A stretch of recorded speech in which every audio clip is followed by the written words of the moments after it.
আমরা এসেছিলাম to identify কারা কারা করেছে। রাত 1টা 2টা এটা আসলে ওইভাবে ভালো মানে ওই সময়টাই দৃষ্টিকটু দেখায়।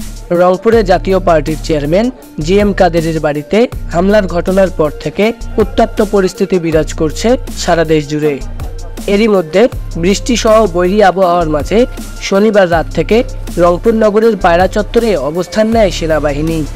এরপর বৈষম্য বিরোধী ছাত্র আন্দোলনের নেতৃবৃন্দদের ডাক দেন ব্রিগেডিয়ার জেনারেল হুমায়ুন কাইয়ুম।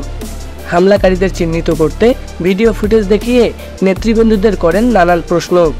এরই মধ্যে আগমন ঘটে এনসিপির মুখ্য সংগঠক সার্জিস আলমের।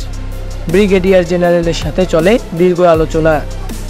জিএম কাদেরের বাড়িতে হামলার ঘটনায় কারা জড়িত তা চিহ্নিত করতে সেনাবাহিনী এ কার্যক্রম পরিচালনা করছে বলে জানিয়েছেন ব্রিগেডিয়ার জেনারেল হুমায়ুন কাইয়ুম। আমরা এসেছিলাম টু আইডেন্টিফাই কারা কারা করেছে। আমি তো রংপুরের ছেলে না, সবাইকে চিনি না, সো আমার হেল্প প্রয়োজন ছিল।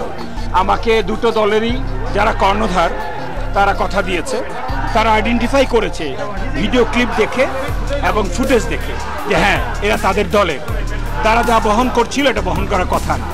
তারা আইডেন্টিফাই করেছে, তারা আগামীকালকে আমাদের কাছে নিয়ে আসবে।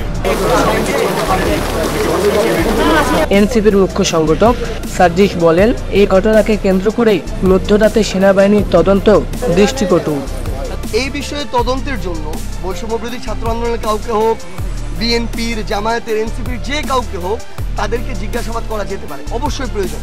কিন্তু আমরা মনে করি রাত 1টা 2টা এটা আসলে ওইভাবে ভালো মানে ওই সময়টাই দৃষ্টিকটু দেখায়। বরং আমরা প্রত্যাশা করি যে তাদেরকে যদি যে কোনো টাইমে দিনের বেলা অফিস আওয়ারে ডেকে নেওয়া হয়, সবাই প্রস্তুত থাকবে এ বিষয়ে সহযোগিতা করার জন্য আমরা মনে করি।